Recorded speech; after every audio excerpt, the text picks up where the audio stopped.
Okay. तो previous जो lecture था अपना ऑप्टिक्स, जहाँ पे हमने चैप्टर को जस्ट शुरू किया था, so that was quite introductory lecture, जिसमें हमने सिर्फ लाइट की कुछ बेसिक प्रॉपर्टीज पर बात की थी कि लाइट इलेक्ट्रोमैग्नेटिक वेव्स है, उसे वेव के नेचर के साथ हम कैसे कंसिडर कर सकते हैं। Now in this lecture we will start with one of the very important and interesting phenomena, behavior, you may say, of light, and that is reflection. Reflection of light we'll start with. That too, mirrors को शुरू करने से पहले मैं एक lecture सिर्फ reflection के बारे में आपके सामने रखूंगा कि लाइट का रिफ्लेक्शन क्या होता है, उसका वेक्टर एनालिसिस कैसे किया जाए, और कौन से लॉज और कंडीशंस इसमें हमको फॉलो करने चाहिए, और कुछ एक इंटरेस्टिंग सैंपल क्वेश्चंस भी मैं इसमें ऐड करूंगा, जोड़ूंगा, या हम समझने की कोशिश करेंगे। Once we understand reflection, then we will start with the mirror and the different types of mirror in it, plane and curved mirror and so on. अब ये एक ऐसा टॉपिक है रिफ्लेक्शन, जो आप अपनी एलिमेंट्री क्लासेस में, स्कूल्स में डेफिनेटली कहीं ना कहीं किसी न किसी स्टैंडर्ड में आप पढ़ चुके हैं कि लाइट का रिफ्लेक्शन क्या होता है।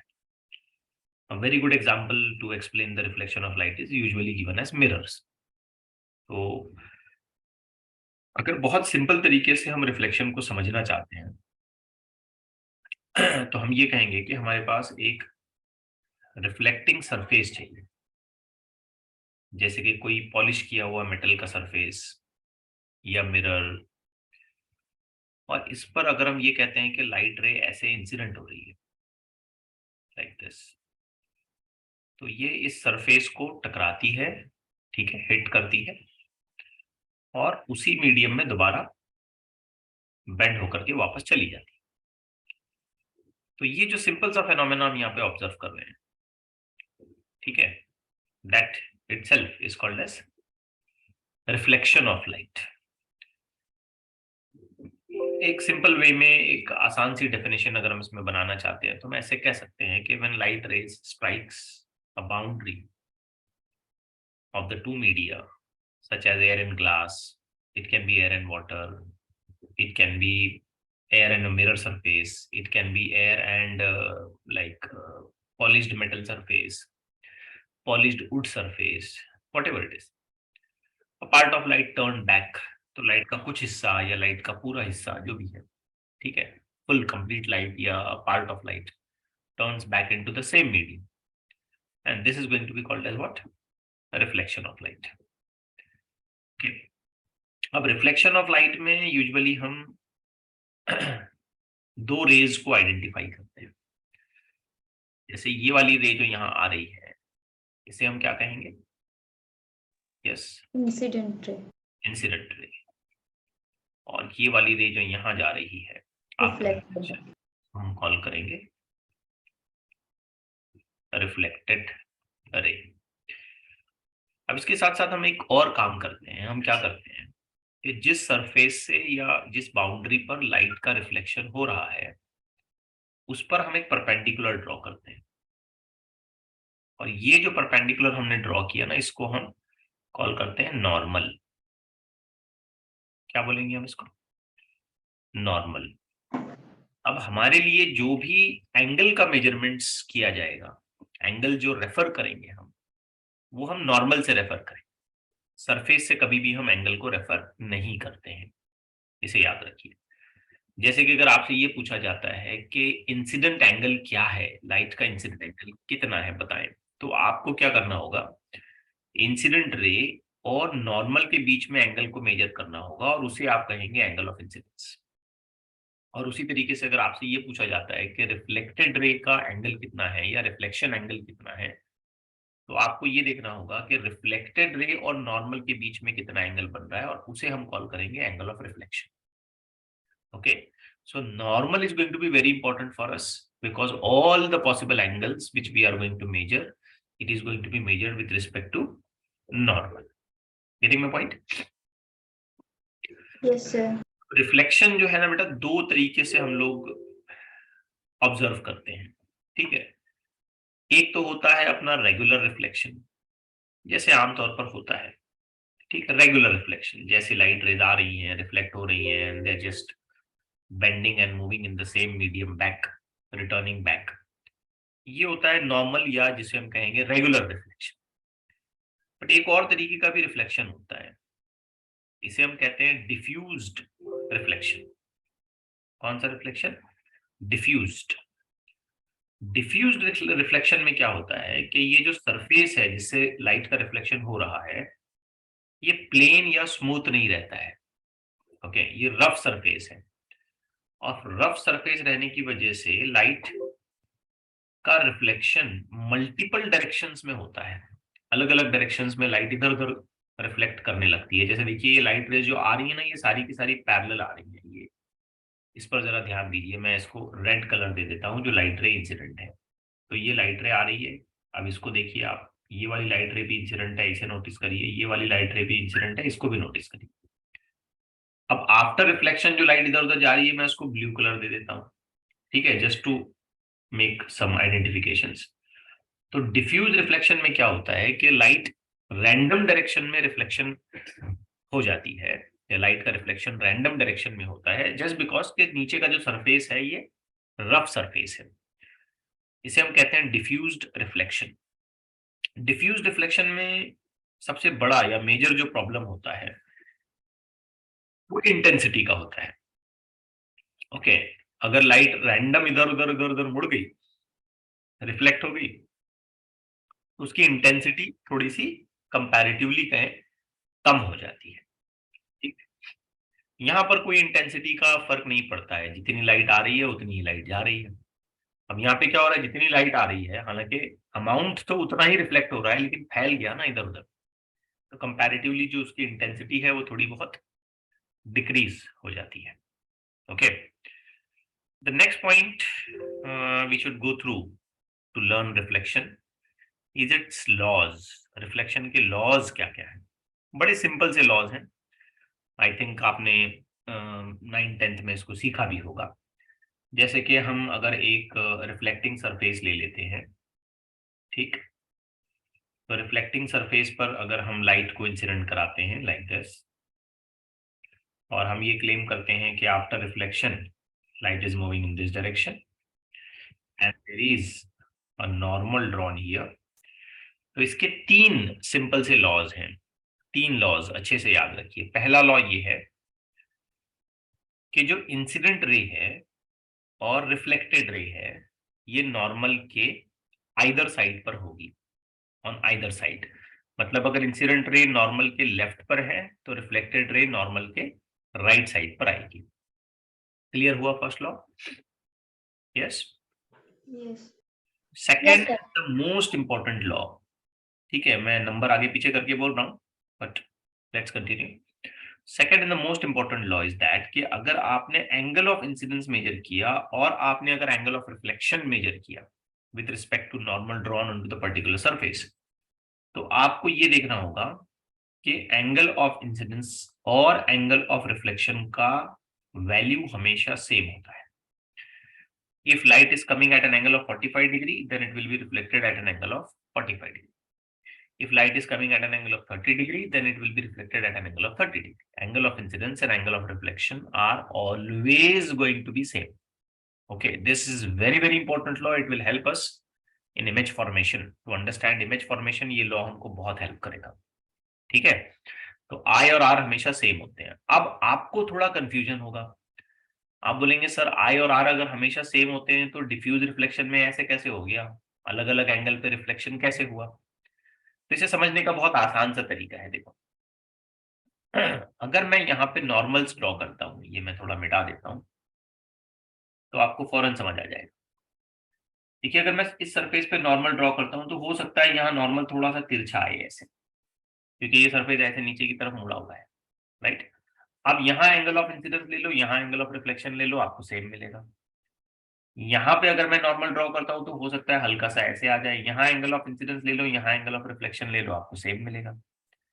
इस तरफ अगर मैं नॉर्मल ड्रॉ करता हूँ तो हो सकता है कि ये नॉर्मल कुछ इस डायरेक्शन में आ जाए, क्योंकि नॉर्मल तो हमें सरफेस पर बनाना है। तो यहाँ एंगल ऑफ इंसिडेंस और यहाँ एंगल ऑफ रिफ्लेक्शन आप मेजर करेंगे तो आपको सेम मिलेगा। तो ये लॉ वायलेट नहीं हो रहा है, क्योंकि सरफेस रफ है तो नॉर्मल्स ऐसे सीधे नहीं आ रहे हैं, वो सरफेस के रफनेस की वजह से नॉर्मल टेढ़े मेढ़े इधर उधर जा रहे हैं, और ये लॉ एक्चुअल में वहां होल्ड करता है, उसी वजह से ये रैंडम डायरेक्शन में मुड़ रहे हैं। आई बात समझ में सबके? Yes sir. ओके, तो I was on the laws of reflection, जिसमें पहला लॉ हमको ये याद रखना है कि इंसिडेंट रे और रिफ्लेक्टेड रे जो है ये नॉर्मल के आइदर साइड पर होगा, एक दूसरी तरफ पर होंगे। दूसरी बात हमें ये याद रखना है कि एंगल ऑफ इंसिडेंस और एंगल ऑफ रिफ्लेक्शन जो है वो हमेशा सेम होंगे, इक्वल होंगे। अब तीसरी और लास्ट बात हमें इसमें याद रखना है कि अगर हम एक प्लेन ड्रॉ करें, ठीक है, एक प्लेन जिसमें हम देखेंगे कि इंसिडेंट रे भी आ रही है, रिफ्लेक्टेड रे भी आ रही है और नॉर्मल भी आ रहा है। You can just refer this diagram. इस डायग्राम में आपको हो सकता है 3 डायमेंशनल पर्सपेक्टिव मैंने देने की कोशिश की है, तो जल्दी से समझ में आ जाएगा आपको। ओके, देखिए यहाँ इंसिडेंट रे आ रही है, ये रिफ्लेक्टेड रे आ रहा है और ये नॉर्मल है। अब मैंने यहाँ पे एक प्लेन बनाया, तो हम हमेशा ये ऑब्जर्व करेंगे कि इंसिडेंट रे, रिफ्लेक्टेड रे और नॉर्मल जो है हमेशा एक सिंगल प्लेन में ही होगा। ठीक है, हमेशा एक सिंगल प्लेन में ही होगा। जैसे आप पेपर पे बना रहे हो, लाइक इंसिडेंट रे आपने ड्रॉ किया पेपर पे, तो रिफ्लेक्टेड रे भी आपको उसी पेपर पे बनाना पड़ेगा। रिफ्लेक्टेड रे आप ऐसे पेपर से बाहर या पेपर के अंदर नहीं बना सकते। On the same plane there will be incident ray, reflected ray and normal. Getting it? उस प्लेन को छोड़ के कोई भी चीज बाहर नहीं जाएगी, बाहर या अंदर नहीं जाएगी। अब जैसे ये लाइट रे इस प्लेन में आ रही है, मान लो ऐसे आ रही है, तो आफ्टर रिफ्लेक्शन लाइट को ऐसे ही जाना पड़ेगा, इसी प्लेन में जाना पड़ेगा, ये अंदर नहीं घुस सकती है, ऐसे बाहर नहीं आ सकती। थर्ड लॉ क्लियर हो रहा है? यस। तो यहाँ 3 बातें याद रखनी है, मैं फिर दोहराता हूं। इंसिडेंट रे, रिफ्लेक्टेड रे और नॉर्मल हमेशा एक सिंगल प्लेन में होंगे। एंगल ऑफ इंसिडेंस और एंगल ऑफ रिफ्लेक्शन हमेशा इक्वल होगा। इंसिडेंट रे और रिफ्लेक्टेड रे नॉर्मल के आजू बाजू में होंगे, यानी कि आइदर साइड पर होंगे। अगर हम यहाँ पे 3 अलग अलग यूनिट वेक्टर्स का इस्तेमाल करें, ठीक है, 3 डिफरेंट यूनिट वेक्टर्स, जैसे कि एक यूनिट वेक्टर मैं यहां ड्रॉ करता हूं जो इंडिकेट करता है इंसिडेंट रे की डायरेक्शन, एक दूसरा यूनिट वेक्टर मैं यहां ड्रॉ करता हूं जो इंडिकेट करता है रिफ्लेक्टेड रे की डायरेक्शन, और एक तीसरा यूनिट वेक्टर मैं यहां ड्रॉ करता हूं जो इंडिकेट करता है नॉर्मल की डायरेक्शन। ठीक, बात समझ आ रही है आपको? ये इंसिडेंट रे की डायरेक्शन बता रहा है, यूनिट वेक्टर समझ रहे हो ना, कैप बना दिया मैंने यहाँ पे। यस। ये नॉर्मल की डायरेक्शन हो गई और ये रिफ्लेक्टेड रे की डायरेक्शन हो गई। तो ये जो बातें अभी मैंने आपको बताई लॉज ऑफ रिफ्लेक्शन की, ये सब हम मैथमेटिकली कुछ ऐसे लिख सकते हैं। ध्यान से देखिए, पहले मैंने ले लिया आई कैप, फिर मैंने लगाया डॉट प्रोडक्ट। अब बचा कौन? 3 है ना हमारे पास, 3 नॉर्मल चला गया, तो बचा कौन? N, sorry, N cross product लेना है आपको, आर। ये इक्वल होगा, it is going to be equal. अब ले लो आप एन कैप, ठीक है, आप ले लो आप एन कैप, डॉट लगाओ, कौन कौन बच गया? आई कैप प्लस आर कैप, ये इक्वल होगा। अब आर कैप ले लो, डॉट लगाओ, कौन कौन आया? यस, आई कैप है ना, बदल गया तो आई और एन बच गया ना। तो आप कंटिन्यू करें ऐसे, आई कैप क्रॉस एन कैप, ये सारी प्रोडक्ट जो है ना हमेशा इक्वल होंगे, और इनफैक्ट ये हमेशा इक्वल टू 0 होंगे। तो मैथमेटिकली रिफ्लेक्शन के जो लॉज हैं वो ऐसे बताए जाते हैं। अब ये प्रूफ करना या इसके डिटेलिंग में जाना it's not the scope of syllabus right now, इसकी डिटेलिंग में तो हम नहीं जाएंगे, बट हम ये बड़ी आसानी से याद रख सकते हैं क्योंकि हमारे पास 3 अलग अलग डायरेक्शन वेक्टर्स हैं, ठीक है, यूनिट वेक्टर्स हैं जो डायरेक्शन बताएंगे। One which is corresponding to the incident ray, another which is corresponding to the normal direction, and the third one which is corresponding to the direction of reflected ray. तो I dot N cross R, N dot I cross R, r dot I cross n, all these three are going to be equal to 0. ठीक, we must remember this. Is that clear? Yes, sir.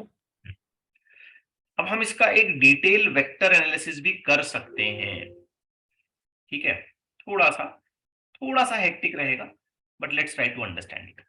इसका एक detail vector analysis हम जरूर करेंगे।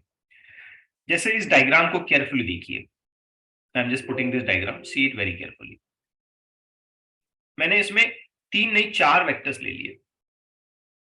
Can you suggest this vector, this is for what direction, किसकी direction के लिए? Incident ray. Very good. This is for what direction? Normal reaction. Normal. This is for what direction? Reflected. Reflected ray. And another direction I have taken कि मैंने surface कैसे रखा है, तो मैं इसको कहता हूँ टेंजेंट। जस्ट टी ऐसे मैंने नाम दे दिया, just like tangent, but basically ये क्या बता रहा है कि मैंने सरफेस कैसे रखा है। ओके, और अब जो एनालिसिस मैं करूंगा उसे बहुत ध्यान से समझें क्योंकि इससे रिलेटेड क्वेश्चंस आते हैं, और मैं एनालिसिस से ज्यादा इसकी शॉर्ट ट्रिक पर फोकस करूंगा कि हम क्विकली कैसे निकाल लें आंसर। ठीक, एक्सप्लेन तो मैं सारी बातें कर दूंगा, बट लास्ट में जो लाइन मैं आपको बताऊंगा that will be very very important, उससे हमारा क्विक आंसर बनेगा।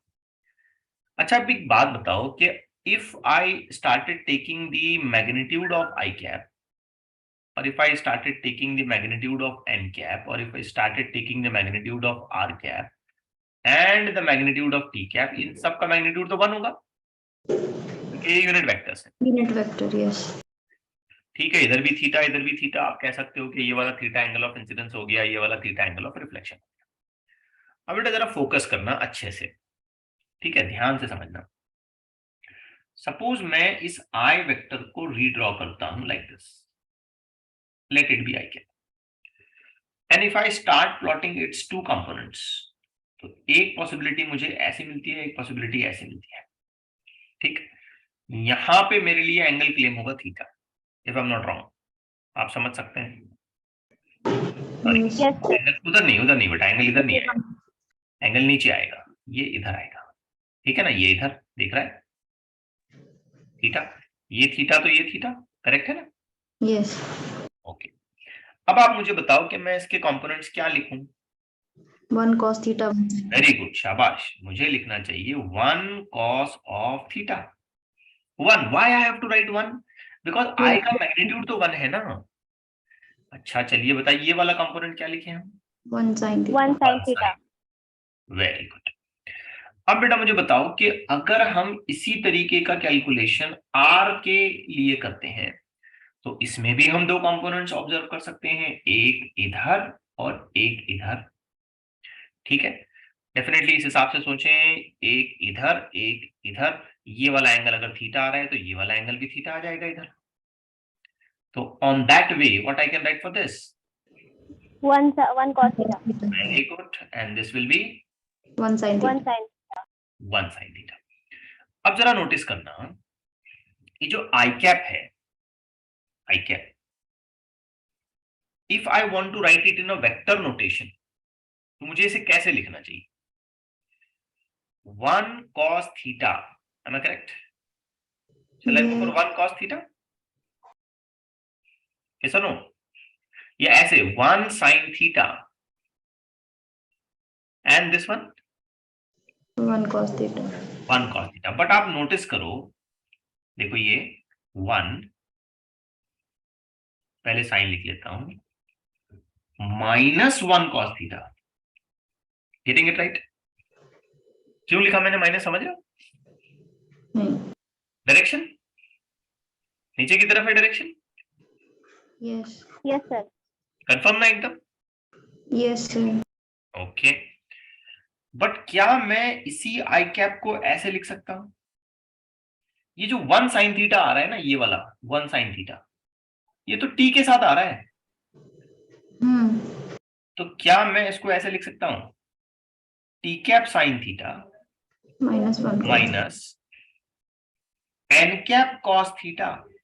यस अब सर। आप बोलेंगे सर एन तो ऊपर जा रहा था। हाँ बेटा बिल्कुल एन ऊपर जा रहा था, ये नीचे जा रहा है तभी तो माइनस लगा।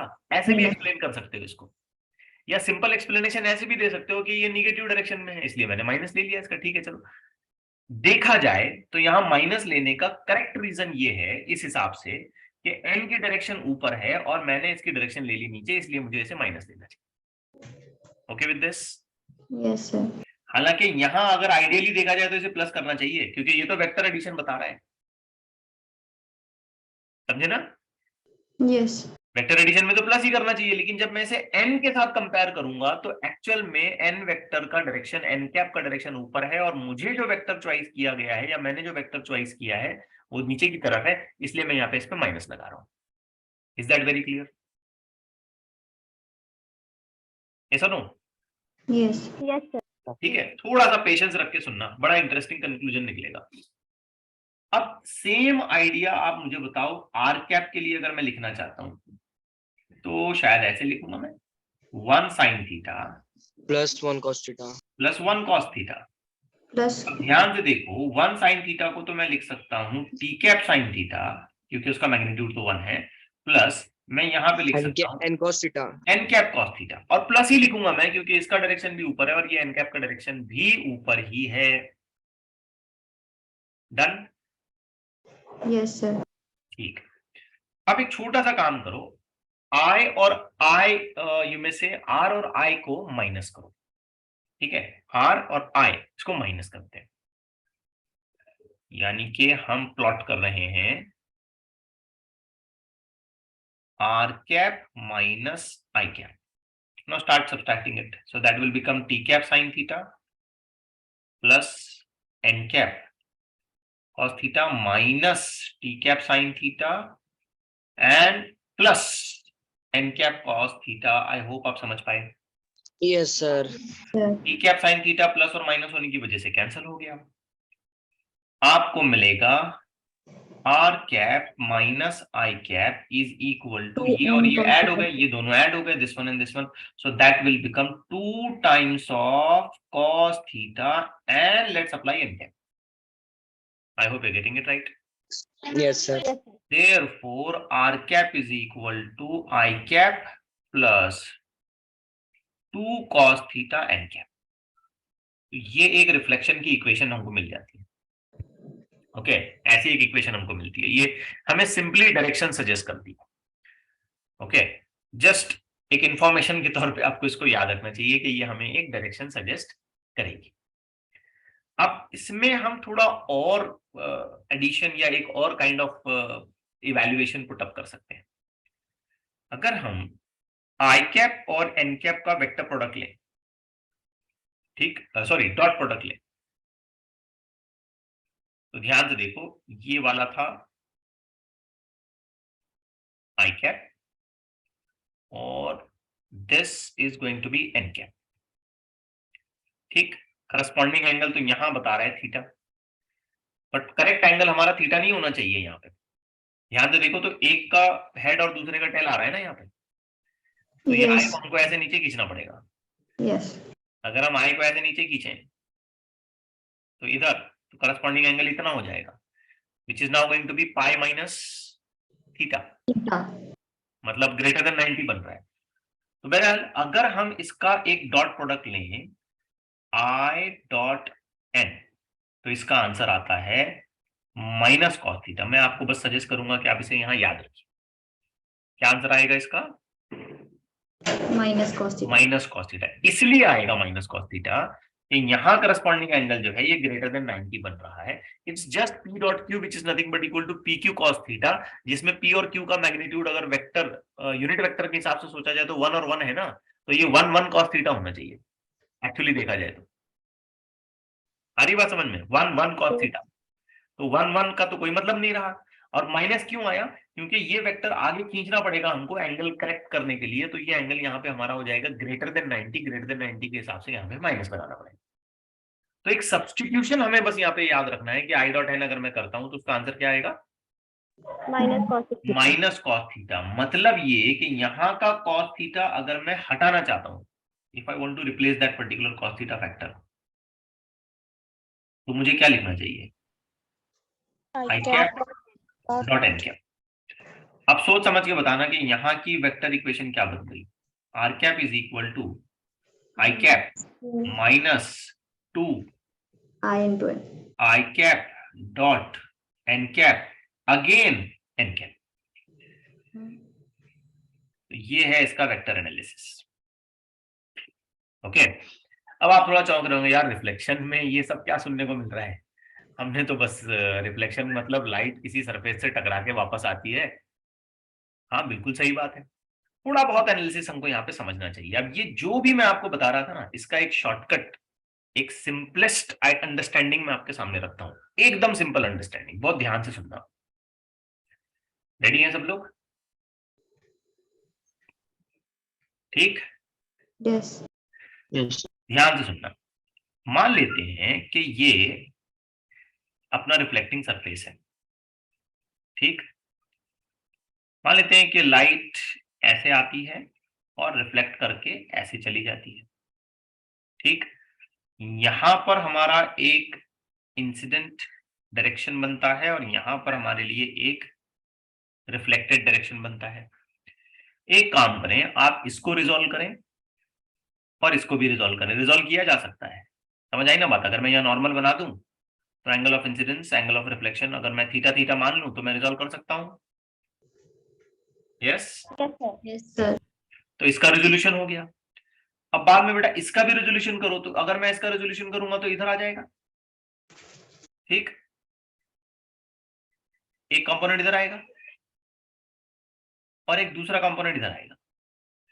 अब इसमें एक नोटिस करने वाली बात है कि अगर लाइट का रिफ्लेक्शन हुआ तो इंसिडेंट रे और रिफ्लेक्टेड रे के जो कंपोनेंट्स हैं उसको अगर हम बहुत ध्यान से देखें तो वो कंपोनेंट जो रिफ्लेक्टिंग सरफेस के साथ पैरेलल है उसको कुछ नहीं हुआ।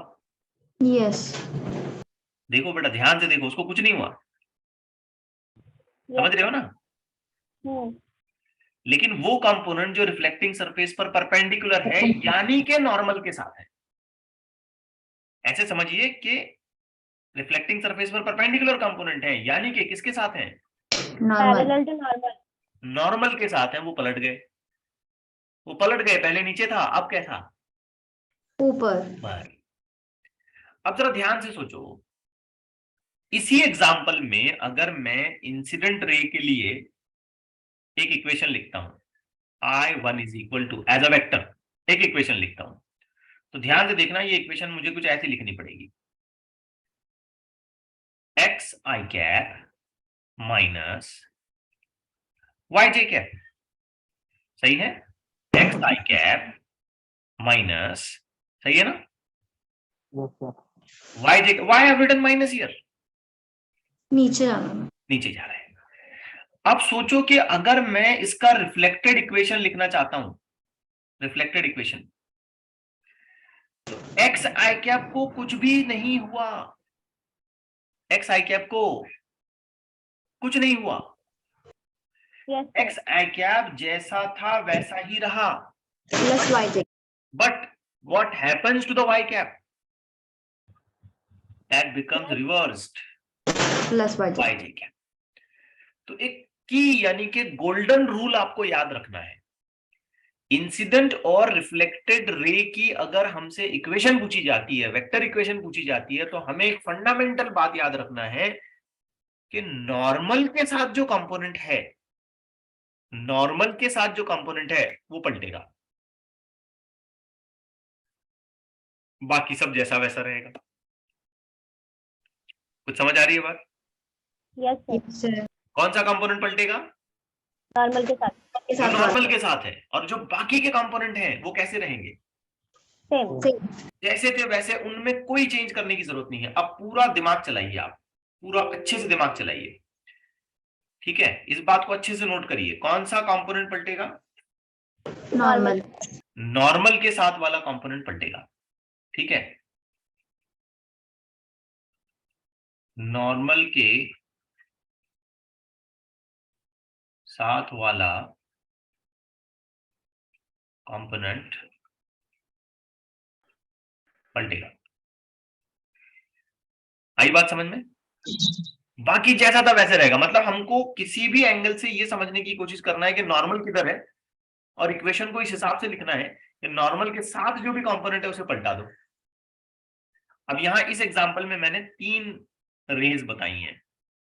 पहली वाली रे मान लो ऐसे आ रही है, ये नीचे, फिर रिफ्लेक्ट होकर के ये गई ऊपर, फिर रिफ्लेक्ट होकर के ये आई इधर। इस तरफ जो डायरेक्शन है ये जे कैप है, और इस तरफ जो डायरेक्शन है ये आई कैप है। अब आप सोच समझ के बताना कि मैं E1 के लिए क्या लिख सकता हूं। E1, तो ध्यान से देखो बेटा, E1 वाली वेव ऐसे आ रही है, करेक्ट है? Yes sir. तो श्योरली एक कंपोनेंट इधर, एक कंपोनेंट इधर, बराबर? यस। अगर ठीक से दिमाग चलाओ तो आंसर आएगा minus x I cap minus Y J cap, correct है? यस। एक्स भी नेगेटिव, वाई भी नेगेटिव। अच्छा, वाई किस में है? नॉर्मल के साथ है। नॉर्मल के साथ। तो अगर मैं रिफ्लेक्शन के बाद E2 लिखूं, यहां डायग्राम बनाने की जरूरत ही नहीं है, E2 अगर मैं लिखूं तो इसका आंसर डेफिनेटली आना चाहिए minus of X I cap plus of Y J cap. Y वाला कंपोनेंट इसलिए पलटा क्योंकि वो नॉर्मल के साथ था। अरे हाँ या ना? यस। और तुम चाहो तो चेक कर सकते हो बेटा, तुम चाहो तो चेक कर सकते हो, ये चला E2, इसके 2 कंपोनेंट मतलब एक ऊपर और एक इधर। अब ये वाला कंपोनेंट देखो पहले जैसा था अभी भी वैसा ही है, नेगेटिव एक्स में है ये, लेकिन वाई वाला कंपोनेंट पलट के गया ऊपर, करेक्ट है? Yes sir. अच्छा, अब ये रे जा रही है बेटा इधर, ये रे जाएगी इधर, तो यहां पर अगर ये जाती है रे तो नॉर्मल कौन सी डायरेक्शन में है? इस सरफेस पर नॉर्मल कौन सी डायरेक्शन में है? सामने। आई कैप में है। तो कौन सा कंपोनेंट पलटेगा, आई वाला या जे वाला? आई आई वाला। आई वाला। अब ये वाली चीज जा रही है, क्या इस वाई वाले कंपोनेंट को कोई फर्क पड़ेगा? नहीं। नहीं। इस चीज का क्या होगा? प्लस। प्लस। आई। तो अगर मैं E3 की इक्वेशन लिखता हूं तो मुझे क्या लिखना चाहिए, सोच समझ के बताइए। X I cap minus Y J cap. शाबाश, एक्स आई कैप माइनस नहीं, plus Y J cap plus. इसको कोई फर्क नहीं पड़ेगा ना, सिर्फ ये पलटेगा। और तुम यहां चेक कर सकते हो, ये E3 चल रहा है इधर, इसके 2 कंपोनेंट आएंगे, एक ऐसा और एक ऐसा। अब एक्स वाला कंपोनेंट भी पॉजिटिव हो गया और वाई वाला भी पॉजिटिव था और है। समझ आई बात? Yes sir. एकदम पक्का? Yes sir. ये रूल क्लियर हुआ आपको? सर। क्या रूल Yes. बताया मैंने आपको? नॉर्मल के साथ वाले पलटेंगे। यस, सिर्फ और सिर्फ नॉर्मल के साथ वाला कंपोनेंट पलटेगा, बाकी जैसा था वैसे कोई चेंज नहीं आएगा। अब मैं 3 क्वेश्चन आपके सामने रख रहा हूं, जरा बराबर गलती नहीं करेंगे, फटाफट आंसर करेंगे, सोच समझ के एकदम। एक रे ऑफ लाइट है जो किसी प्लेन मिरर पर इंसिडेंट होती है, और उसके डिस्क्रिप्शंस ऐसे हैं आई जे के। तो ये इंसिडेंट रे है, ठीक है? ये जो इक्वेशन हमको इसने बताई ना, ये किसकी है? Incident. Normal on the incident point is along, normal इधर है, ये नॉर्मल है, बात को समझो। तो ये कह रहा है unit vector along the reflected ray. तो पहले तो बेटा आप मुझे ये बताओ कि आप रिफ्लेक्टेड रे का वेक्टर कैसे लिखोगे? सोचो, नॉर्मल आई और जे में है, तो इंसिडेंट रे में से कौन कौन से कंपोनेंट को रिवर्स करना पड़ेगा? के। कौन कौन से कंपोनेंट रिवर्स करेंगे? नॉर्मल के साथ वाले कंपोनेंट पलटेंगे। नॉर्मल कौन सी डायरेक्शन में है? आई जे। तो यहां से हमें किसको किसको रिवर्स करना पड़ेगा? आई और जे। आई जे, और के का क्या होगा? सेम। जैसा था वैसे। इंसिडेंट में आई कैसा है, पॉजिटिव है कि नेगेटिव है? पॉजिटिव। रिफ्लेक्टेड में कैसा हो जाएगा? नेगेटिव। नेगेटिव, शाबाश। इंसिडेंट में जे कैसा है? पॉजिटिव। रिफ्लेक्टेड में कैसा होगा? नेगेटिव, शाबाश। इंसिडेंट में के कैसा है? Negative Negative. इंसिडेंट में के कैसा है? Negative. रिफ्लेक्टेड में नेगेटिव Negative. नेगेटिव ही रहेगा, क्योंकि नॉर्मल वहां नहीं जा रहा है, नॉर्मल सिर्फ आई और जे में जा रहा है। एक ही सेकंड में हो गया काम पूरा। की पॉइंट आया समझ में? हालांकि इस चीज को बेटा मैं ऐसे भी प्रूव कर सकता हूं, ये वाली इक्वेशन का इस्तेमाल करके भी प्रूव कर सकता हूं। लंबा चौड़ा कैलकुलेशन करते बैठना पड़ेगा, but why to go for that? उतना डिटेल में जाने की जरूरत ही नहीं है। ये जो समझ रहे हैं अपने आप में ये भी काफी हो जाएगा।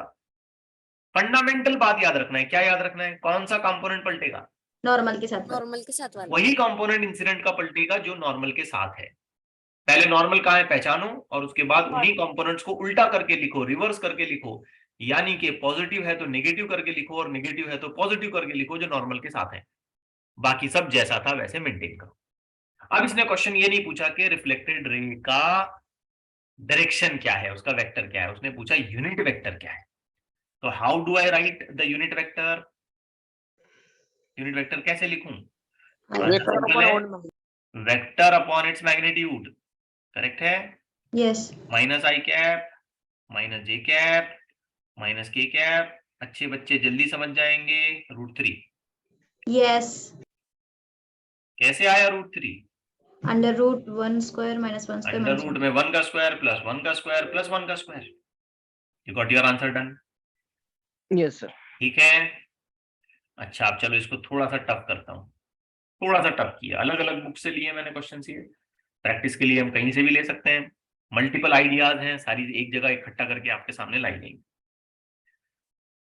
A ray of light is incident on YZ plane। ठीक है, तो रे ऑफ लाइट YZ में है, प्लेन YZ में है, नॉर्मल YZ में नहीं है, प्लेन YZ में है। इसका मतलब क्या है? Normal is in X direction. X direction. Plane अगर YZ में है तो नॉर्मल तो उसके परपेंडिकुलर होता है। Y और Z को नॉर्मल परपेंडिकुलर। नहीं आई बात समझ में? समझा सर। देखो समझा। ये मान लेते हैं, थोड़ा सा तुम्हारा वेक्टर एनालिसिस अच्छा होना चाहिए। ये मान लेते हैं अपनी एक्स डायरेक्शन है, ये मान लेते हैं अपनी वाई डायरेक्शन है, और ये मान लेते हैं अपनी जेड डायरेक्शन है। अब सोचो अगर मैं ये कहता हूं कि हमारा प्लेन जो है ना वो ऐसा है, ऐसा प्लेन है। प्लेन आइडेंटिफाई हो गया। Yes. तो इस प्लेन पर जो कौन सी डायरेक्शन में है? Y Z. इस पर नॉर्मल कौन है? एक्स एक्स है। तो अगर प्लेन वाई जेड में है तो नॉर्मल श्योरली कहां होगा? एक्स पे। एक्स में होगा। Find unit vector along the reflected ray. तो चलो भाई बताओ रिफ्लेक्टेड रे का वेक्टर मैं कैसे लिखूं? सोच समझ के बताओ। -1 आई जे के में से कौन सा वेक्टर पलट के लिखना चाहिए? आई जे। जोर से। आई कैप। सिर्फ आई, यस और के नहीं। क्यों? मतलब एक्स की डायरेक्शन में है ना। Yes, normal is in X direction, तो सिर्फ वो कंपोनेंट मुझे रिवर्स करके लिखना है जो नॉर्मल के साथ है। तो नॉर्मल प्योरली कहां है? X direction. आई में है। तो इसका मतलब सिर्फ और सिर्फ आई को पलटाना पड़ेगा, बाकी सब जैसे का वैसा। तो इक्वेशन क्या बनेगी? -1/√3 -1/√3 आई कैप प्लस 1/√3 जे कैप प्लस 1/√3 के कैप। क्या मेरी बात अच्छे से समझ में आ गई? Yes sir. Yes sir. मैं फिर इस सेंटेंस को दोहराता हूं। इंसिडेंट रे और रिफ्लेक्टेड रे में कौन से वेक्टर को पलटा के लिखना है? नॉर्मल के साथ वाला। नॉर्मल के साथ वाले को। नॉर्मल पकड़ में आना चाहिए अपने। अच्छा आप बताओ कि इसका मैग्नीट्यूड कैसे लिखें? अगर मैं मैग्नीट्यूड लिखना चाहता हूं इसका, इस वेक्टर का अगर मैं मैग्नीट्यूड लिखना चाहता हूं, how do I write? Under root में 1/3 प्लस प्लस 1/3 प्लस 1/3 यानी कि 1 यानी कि 1। ठीक,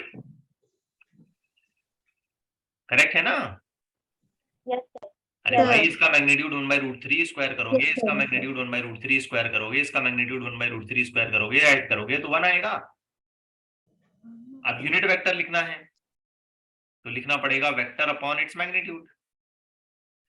चलो गुड थिंग इज दैट के मैग्नीट्यूड 1 है, इसलिए आंसर अपना क्लेम हो गया। 1/√3 i cap plus 1/√3 j cap plus 1/√3 k cap. आ गया समझ में ठीक से? Yes, sir. Yes, sir. Okay, अब गलती नहीं करना, बिल्कुल गलती नहीं करना, ध्यान से समझना, बताना ठीक से, कोई गलती नहीं करेगा। दो नॉर्मल मिरर्स हैं, Y direction. Yes Normal direction. देखो दो मिरर हैं, combined each other, one is in YZ plane, plane YZ में है, Normal x X direction. Direction. Very good, normal X में हो गया। अब ये जो है ना अपनी इंसिडेंट है, तो पहले तो तुम रिफ्लेक्टेड नंबर 1 लिख के बताओ, क्या लिखें? Minus of 1 by Minus 1 upon very 1 by good, root 5. शाबाश, minus of 1/√5 I cap, plus रखें जैसा वैसा यस, पूरा जैसे को वैसा। जे कैप प्लस 1/√5 के कैप, परफेक्ट। अब जो दूसरा प्लेन है वो किस में है? Normal Y Z. Direction. Y X Z में है, तो नॉर्मल किधर आएगा? वाई में Y आएगा। direction. नॉर्मल वाई में आएगा। अब दूसरे प्लेन पे पहली लाइट नहीं जाएगी, ये वाली लाइट जाएगी, बात को समझो, क्या? Yes, sir. ये वाली लाइट जाएगी, तो इस रे के अंदर मुझे किसमें चेंज करना पड़ेगा? जे क्या? में चेंज करना पड़ेगा। सिर्फ जे में, वेरी गुड, परफेक्ट। तो बताइए आंसर क्या होगा? सेकंड रिफ्लेक्शन की इक्वेशन क्या बनेगी? Minus 1 by minus 1/√5 Very good. I cap minus 1/√5 J cap plus very जैसे वैसे। परफेक्ट, प्लस 1/√5 के कैप, परफेक्ट। बात बैठ गई दिमाग में, कैसे करना है? Yes, yes sir. Sir. Okay, अब रिफ्लेक्शन में एक और चीज होती है, apart from identifying the angles and all that, reflection में एक और चीज होती है, angle of deviation. This is again is going to be a very important part, क्योंकि मिरर्स को शुरू करने से पहले हमको ये सारी बातें समझनी पड़ेगी, ठीक है? और हल्के में नहीं ले ऑप्टिक्स को, बता रहा हूं मैं आपको। तो आइए एक और पॉइंट क्लियर कर लेते हैं, deviation, angle of deviation. Deviation का सीधा सीधा सीधा मतलब होता है भाई मुड़ना, डेविएट होना, रास्ते से हटना। अब इमेजिन करते हैं कि ऐसा कोई रिफ्लेक्टिंग सरफेस रहा होगा, like this, just consider it, ऐसे लाइट आ रही थी लाइक दिस, और इस तरफ ये चली गई, ठीक, आफ्टर रिफ्लेक्शन इधर चली गई। अब हमने बना दिया नॉर्मल, यहां पे ये क्लेम हुआ एंगल ऑफ इंसिडेंस, दूसरी साइड क्लेम हुआ angle of reflection. One thing is very clear, I is equal to R, इसमें तो कोई डाउट नहीं किसी। Yes, sir. अब बेटा अगर तुम डेविएशन समझना चाहते हो तो तुमको ये सोचना पड़ेगा कि अगर ये सरफेस यहां पे नहीं रहता तो ये जो हमारी इंसिडेंट रे है ये किधर जाती? नीचे. सीधे नीचे, बिल्कुल सही बात है। इन केस अगर रिफ्लेक्शन नहीं हुआ होता तो एक्सपेक्टेड ये था कि हमारी रे जाती सीधा नीचे, मतलब ये उसका ओरिजिनल पाथ हो सकता था। अब ये मिरर या यहाँ रिफ्लेक्टिंग सरफेस आ गया, उसकी वजह से हमारी लाइट रे, यहाँ वीडियो में देखो, नीचे नहीं जाते हुए ऐसे ऊपर गई। यस। तो क्या हम ये कह सकते हैं कि हमारी रे ने इतना डेविएशन किया? Yes. Yes. Yes sir. आई बात समझ में? ऐसे सीधे नीचे नहीं जाते हुए ऐसे ऊपर गई, तो इतना डेविएशन किया इसने, बराबर है? Yes, sir. Yes, sir. क्योंकि अगर ये चीज नहीं रहती तो ये सीधा जाती, अब ये यहाँ है तो ये सीधा ना जाते हुए इधर गई, इसका मतलब जो पाथ वो फॉलो कर सकती थी उसको छोड़ के ये इतना ऊपर गई। तो ये जो एंगल यहां बन रहा है ना, इस वाले एंगल को हम कॉल करेंगे एंगल ऑफ डेविएशन। अब जरा इसकी ज्योमेट्री को समझिए, बड़ा आसान सा फंडा है। If we start adding up I, R and delta, ठीक है, तीनों को ऐड करते हैं, डेल्टा ले लें, उसमें आर जोड़ दें, उसमें आई जोड़ दें, तो ये सब मिला के कितना हो गया? 180. बिल्कुल सही, पाई, या आप कह सकते हो 180 degree, no issues, either way it is correct. आ रहा है ना सबको समझ में? Yes sir. ठीक है, पाई का मतलब समझ रहे हो, 180 degree, clear? Yes. Sir no? अब बताओ मैं डेल्टा कैसे लिखूं? तो डेल्टा हो जाएगा pi minus I cap. R plus I, angles, इन दोनों को उधर लिया।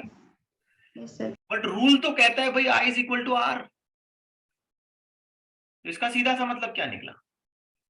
Delta is equal to pi minus 2i. I plus I, which हाँ। means delta is equal to pi minus 2i।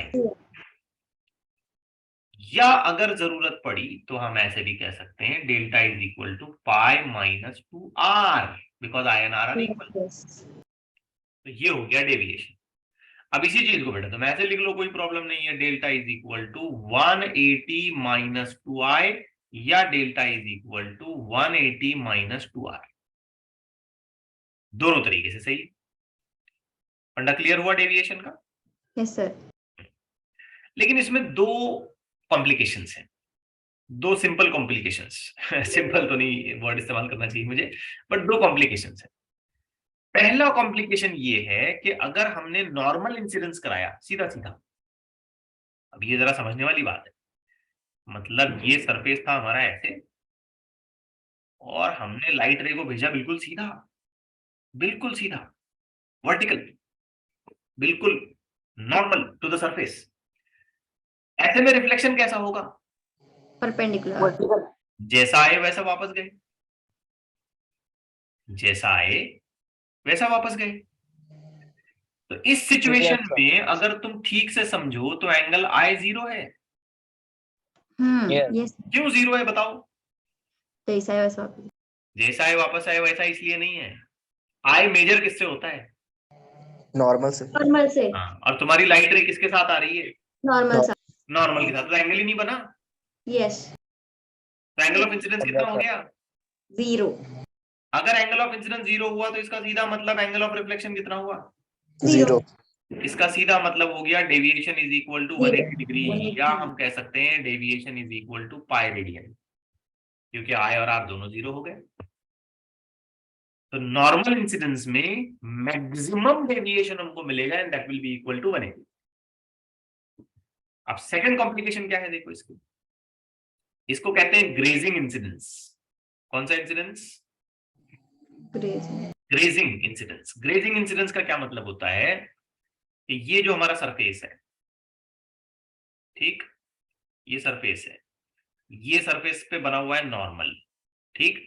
अब हमारी लाइट रे जो आ रही है ना वो ऐसे आ रही है, ये सरफेस को घसते हुए ऐसे, बिल्कुल सरफेस के साथ पैरेलल। अब बताना तो एंगल ऑफ इंसिडेंस कितना हुआ? 90। 90, शाबाश। तो लाइट रे मुड़ेगी नहीं, वो सीधे सीधे आगे चली जाएगी। तो बताना तो एंगल ऑफ रिफ्लेक्शन कितना हुआ? 90 डिग्री। अब इस सिचुएशन में अगर मैंने डेविएशन लिखा तो डेविएशन का फॉर्मूला है I minus 2i, sorry 180 minus 2i। Current situation में आई का वैल्यू 90 है, तो डेविएशन का कैलकुलेशन हो जाएगा 180 माइनस 2 इंटू 90, और आंसर आ जाएगा 0। मतलब ग्रेजिंग इंसिडेंस करते हुए कोई डेविएशन नहीं होगा। ये सब नो? Yes sir. अगर ग्रेजिंग इंसिडेंस करते हैं तो उसमें कोई डेविएशन नहीं होगा। Got my point? Yes sir. एक और तीसरी भी बात आती है इसमें, बड़ी इंटरेस्टिंग है, कि ये जो डेविएशन है हम इसको दो प्रोस्पेक्टिव में बता सकते हैं, दो अलग अलग प्रोस्पेक्टिव। समझने वाली बात है, दो प्रोस्पेक्टिव कैसे? यहां देखो मैंने डेविएशन को एंटी क्लॉकवाइज गिना है ना, ऐसे गिना मैंने एंगल, समझ रहे हो बेटा? यस। मैं चाहूं तो इसको क्लॉकवाइज भी गिन सकता हूं। जरा ध्यान देना, इस फिगर पे ध्यान देना अच्छे से। ये हमारे लिए सरफेस था, ये लाइट रे आ रही थी, आफ्टर रिफ्लेक्शन लाइट रे इधर चली गई, अगर नहीं मुड़ती तो क्या लाइट हम सीधे नीचे दिखा रहे थे? यस। यस। एक्सपेक्टेड पाथ मैंने ब्लू कलर से दिखाया। अब यहाँ जो डेविएशन मैंने गिना, क्या मैंने ऐसे गिना? हाँ। मैंने इसको बोला delta 1, but the same deviation I can measure in clockwise manner. मैं ऐसे भी इस एंगल को गिन सकता था, गिन सकता था कि नहीं? डेविएशन का हाँ। मतलब तो यही हुआ ना कि बिना बेंड हुए जो लाइट अपना पाथ फॉलो कर रही है उसमें, और बेंड होने के बाद जो लाइट अपना पाथ फॉलो करेगी उसमें, दोनों में एंगल लेना है। अब ये एंगल मैं चाहूं तो ऐसे ले लूं या चाहूं तो ऐसे घुमा के ले लूं, आइदर वे करेक्ट है। Yes. Yes sir. ठीक। अब ये जो दूसरी तरीके से मैंने डेविएशन गिना ना, let's call that deviation as delta 2। लेकिन ध्यान से देखो डेल्टा 2 कैसे गिना गया है, क्लॉकवाइज क्या एंटी क्लॉकवाइज? क्लॉकवाइज। क्लॉकवाइज गिना गया है। घड़ी ऐसे ही घूमती है ना, ऐसे घूमती है ना, 12 1 2 3 4 5 6 आगे। और ये जो डेल्टा 1 वाला डेविएशन लिया गया है, ये कैसे लिया गया है? Anti clockwise. Anti clockwise. अब डेल्टा 1 तो तुम्हें पता चल गया भाई, डेल्टा 1 कितना है? पाई माइनस 2i, यही है। यस। लेकिन ध्यान से देखो, डेल्टा 1 और डेल्टा 2 अगर हम दोनों को ऐड कर दें तो क्या एक सर्कल कंप्लीट हो जाएगा? Yes. Yes, sir. Which indicates कि डेल्टा 1 प्लस डेल्टा 2 करें तो हमको मिलेगा 2 पाई। यस। आई होप आप इतनी मैथ समझ पा रहे होंगे। Yes sir. Yes. इसका मतलब delta 2 is equal to 2 pi minus delta 1। Correct, sir. But delta 1 की तो ये इक्वेशन है, तो delta 2 can now become as 2 pi minus pi plus 2i। I hope आप इस Yes. माइनस को अंदर एब्जॉर्ब कर रहे होंगे। Yes, sir. अब 2 पाई में से पाई चला गया तो बचा क्या? पाई माइनस पाई। पाई प्लस 2i। अरे हाँ या ना? Yes, Yes, sir. sir. मतलब एक ही डेविएशन दो तरीके से बताया जा सकता है, एंटी क्लॉकवाइज इतना और क्लॉकवाइज इतना। अब इमेजिन करें, बस मैं एक छोटी सी डायग्राम बनाता हूं, उसमें अपना अंडरस्टैंडिंग अच्छे से बिल्ड करने की कोशिश करें। ये लाइट ऐसे आती है, ठीक है, ऐसे कहीं जा रही होगी। This is going to be an incident case, this is going to be a reflected case. मैं ये कहता हूं कि मैंने यहाँ नॉर्मल बनाया, और मैं ये कहता हूं कि यहाँ मैंने एंगल लिया 30 degree. Definitely on the other side ये भी 30 होगा। अब मुझे बताइए पहला पॉसिबल डेविएशन कितना है और दूसरा पॉसिबल डेविएशन कितना है, सोच समझ के बताइए। Pi पहला minus possible deviation 180 minus 2i, यानी कि 180 माइनस 2 इंटू 30, 230 आंसर 120। 120 डिग्री। 20 दूसरा पॉसिबल डेविएशन 180 प्लस 2i, ये 180 होता है भाई, पाई मतलब 180 इक्वल 240 180 प्लस 2 इंटू 30, आंसर 240। एक ही रे के लिए दो अलग अलग डेविएशन बताए जा सकते हैं, एक एंटी क्लॉकवाइज तो दूसरा क्लॉकवाइज। दोनों आंसर करेक्ट है। समझ आई बात? Yes, sir. yes, sir. ठीक है। अब देखो यहाँ गौर से देखो, ये पेन नीचे आ रहा था, मान लो अब मुड़ के इधर चला गया, तो मैं इसको दो तरीके से बता सकता हूं ना, यहां से कितना मुड़ा, ये एंगल गिना मैंने, ठीक। Anti-clockwise. लेकिन इसी मुड़ने को मैं ऐसे भी गिन सकता हूँ, यहां से घूम के ऐसा। ये खाना Yes, सीधा sir. भी खाया जा सकता है, ये ऐसे घुमा के ऐसे भी खाया जा सकता है। बात आई समझ में? Yes sir. Yes, ये sir. सीधा सीधा खाओ, ये ऐसे घुमा के खाओ, खाना तो वही है। Is that clear? Yes, sir. Yes sir. So this is how deviation can be claimed, either clockwise or either anti-clockwise. In both the cases, the answer is correct. The answer is correct. ठीक है। तो ये बड़े confusing वाले सवाल होते हैं, examination में इसको पूछा जाता है कि क्लॉकवाइज कितना डेविएशन है और करस्पॉन्डिंग एंटी क्लॉकवाइज कितना डेविएशन है। एक दो और क्वेश्चन ले ले, 5 मिनट एक्स्ट्रा खींचता हूं मैं, चलेगा? Yes sir. Yes. ठीक है, नेसेसरी है ताकि कोई बात आज अधूरी न रहे और कल हम लोग अच्छे से मिरर्स के साथ शुरू कर पाए। एक दो ही क्वेश्चन है और ज्यादा नहीं। Let's start with this. Find xy coordinates of point P on the reflecting surface if the incident ray and the reflected ray are as shown in the figure. तो ये बड़ा इंटरेस्टिंग सा सवाल है, ध्यान से देखें।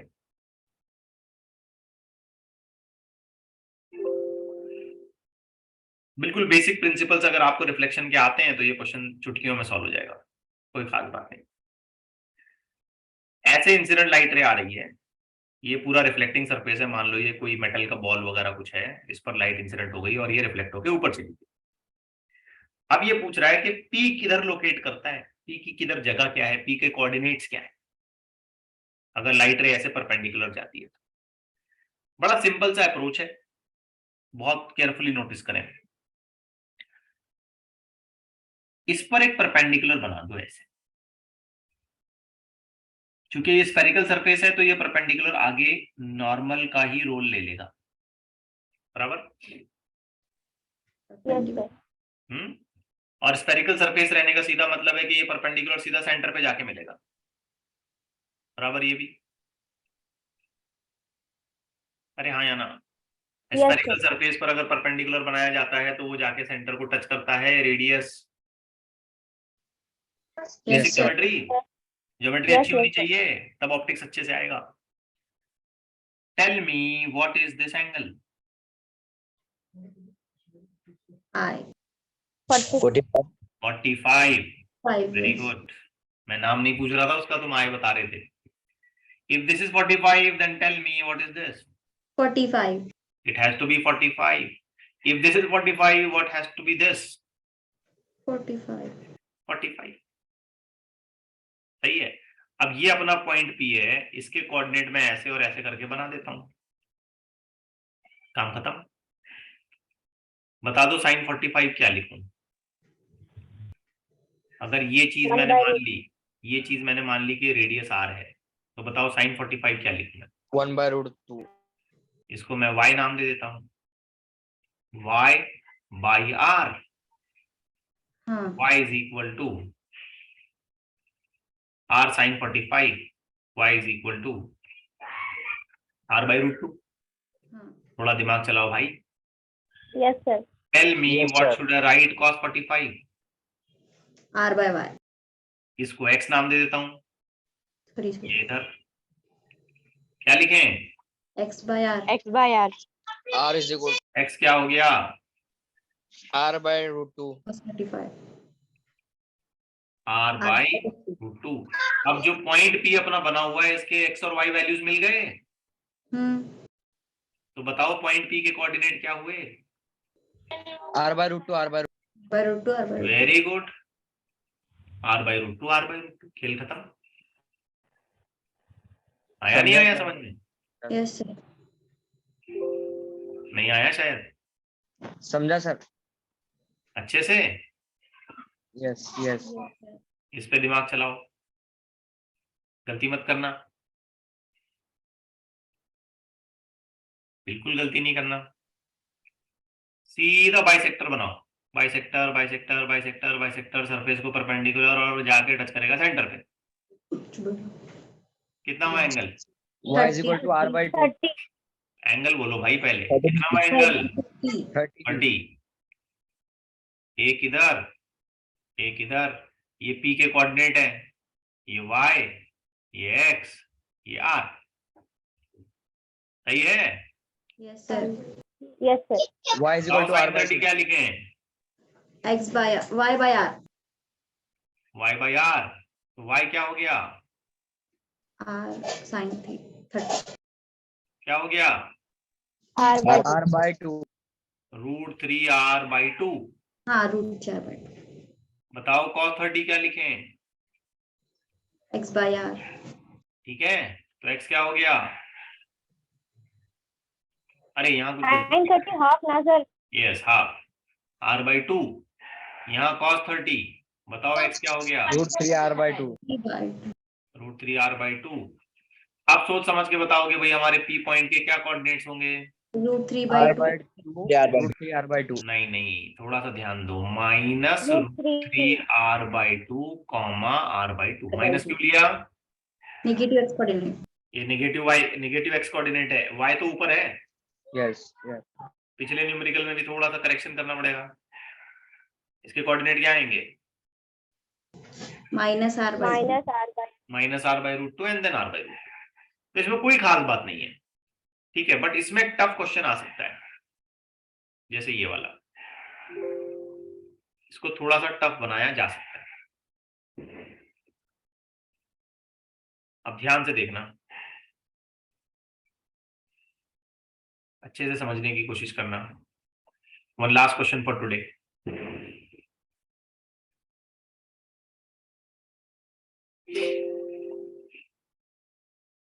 अब स्फेरिकल सरफेस नहीं है, ऐसा एक पैराबोलिक सरफेस है, उसकी इक्वेशन दी गई है x is equal to y square, और यहाँ पॉइंट पी है। अब ये ऐसे आ रहा है, अब टेंजेंट से कहा, अब तुम ऐसे बाइसेक्टर नहीं बना सकते, और बाइसेक्टर अगर तुमने बनाया भी सरफेस पे तो वो जाके सेंटर पे नहीं मिलेगा, परपेंडिकुलर नहीं होगा वो, है ना।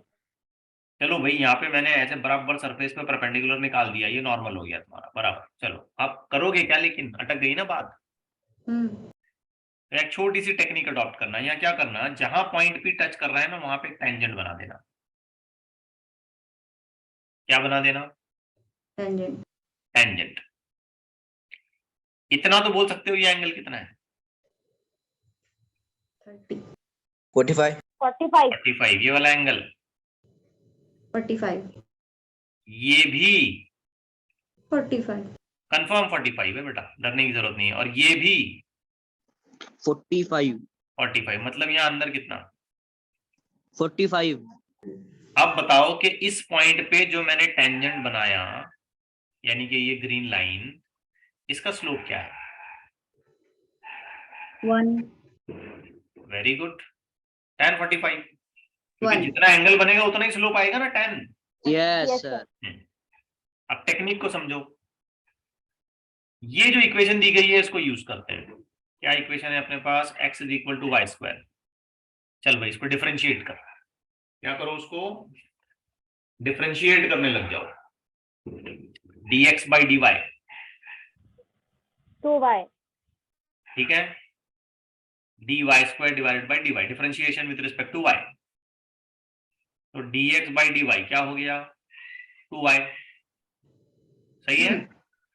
yes sir, इसको रिवर्स करके लिखो, dy बाई dx क्या हो गया? 1/2y. अब अच्छे बच्चों की तरह सोचो, क्या है ये? slope, Look, वेरी गुड, शाबाश, कई बार सिखाया मैंने तुमको ये चीज। क्या होती है स्लोप?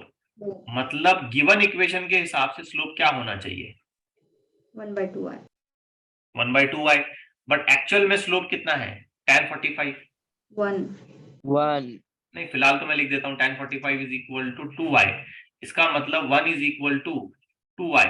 इसका सीधा सीधा मतलब y इज इक्वल टू 1/2। 1/2.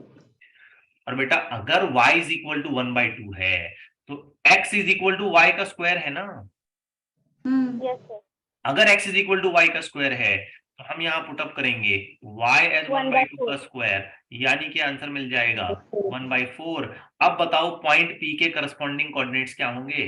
1/4, 1/2। सही है ना? Yes, yes, sir. y coordinate 1/2 आ गया, x कोऑर्डिनेट 1/4 आ गया। Yes.